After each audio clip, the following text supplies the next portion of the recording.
Hello, third graders. We have been working really hard today on task 2.3 with Zach Falcon's cloud fishing called Bringing the Sky to Life. Now, as we've worked on this, we've really been thinking about moments that help the reader imagine the setting and the action in the story, and then thinking about what that particular moment helped us to understand as a reader about the story, and then thinking about what the author is doing as a writer to help the reader imagine the setting and action. Okay, so today our purpose is just to come back together, and I want us to share a few of the ideas that friends have had as they have gone through they've gone through the passage of cloud fishing and some of the different things that have been put out.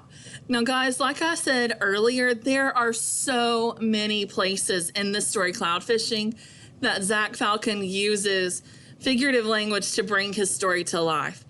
So just because we do not share your idea today during this video, that does not mean your idea is wrong. There are just so many that we couldn't possibly list them all in one video. Okay, so thank you ahead of time for such hard work today on this task. So I know that when we were together a little bit ago, we talked about lines 4 through 6 and how the author was using metaphors. So I want to just take a look at a couple more places where Zach Falcon uses figurative language to help bring the sky to life, so to speak. So one that I had a friend mention was here on lines 21 and 22. So let's go down just a little bit. Okay, and this friend had asked about the lines 21 and 22, and the sentence says, ducking and pulling in the wind, the gold kite flashed in the sun, while the beta tail jigged and invitingly. Jean scanned the sky for her prey. Not a cloud fish in sight. She tightened the slack in her line and waited. So right here where it says, ducking and pulling in the wind, the gold kite flashed in the sun, while the baited tail jigged invitingly. I'm going to use that for a moment that really helped me to see the action in the story. So that was lines 21 through 22. Now, thinking about what that moment helped us to understand, what did that help you to understand? What were you visualizing as you saw or as you heard ducking and pulling in the wind? The gold kite flashed in the sun while its baited tail jigged invitingly. What was Zach Falcon helping you to see that kite as? Okay, I agree with you, and I bet some of you have used this one on your own chart. So this really helped me to understand and see how that kite was moving back and forth and around almost like a fish, right? So I'm going to put that here in the middle column. If you struggle to come up with 4, you are welcome to use one of the examples that we shared today during our discussion. Okay, so this helped me to understand and, to understand and see that the kite was moving back and forth like it was a fish in the water.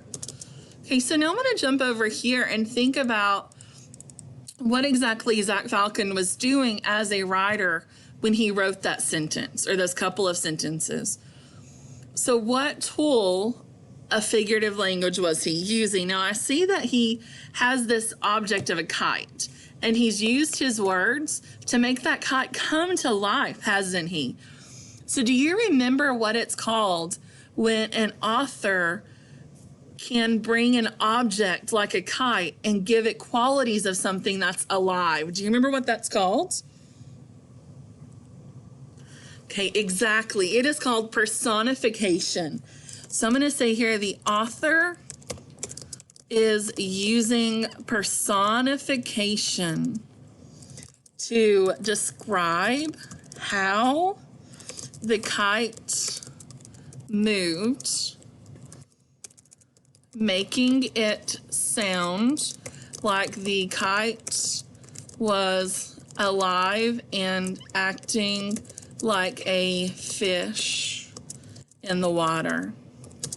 This is one of my favorite types of figurative language. I love when you have that imagination from the author and they are bringing an object as simple as a kite to life to help their reader picture what's happening in the story. And I think that this is one of the figurative language tools that really suck a reader into the story and make them want to read more. So let's share one more example that we have found. So I want you to dig through yours and think about, if we were right here together, what example would you share next? Go ahead and take a second and dig through and find that example.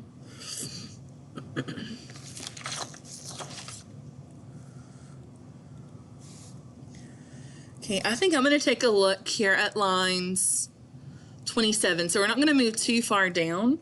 Right here, 27 through 29. So if you're struggling to count the lines, the author has anchored us in with numbers counting by 5. So this is line 25, 26, and then 27. So always find one of those places to anchor yourself. So I'm going to look at lines 27, 28, and 29. Jean held her breath as the fish warily circled her hook. Interested, it came forward for a sniff, then a nibble.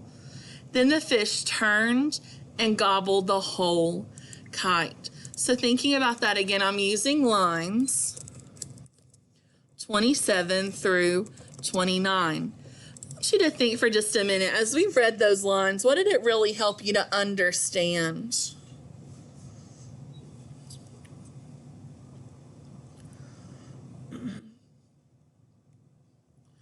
Exactly. This really helps us to understand how the kite's moving around, and then it helps us to understand and picture the kite flying into a cloud. So I'm going to put this here in the middle. So this helped me to understand how the cloud moved around the kite, and then to picture the kite flying into the cloud.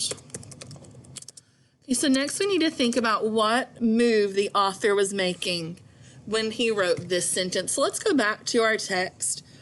And here we have again on lines 27, 28, and 29, we have Jean held her breath as the fish warily circled her hook. Interested, it came forward for a sniff, then a nibble. Then the fish turned and gobbled the whole kite, tail and all. So here Jean is basically saying that the kite is exactly fish. So as I'm thinking about the move that the author made, the author is using a metaphor to compare the cloud and its movement to a fish. That's one way that he's bringing his story to life, is by using those metaphors. So the author is using a metaphor to compare the kite and its movements to a fish. Okay, guys, so thank you again for your hard work. Thanks for digging back into a couple of more examples. You all are doing an amazing job. Okay, see you later, third graders.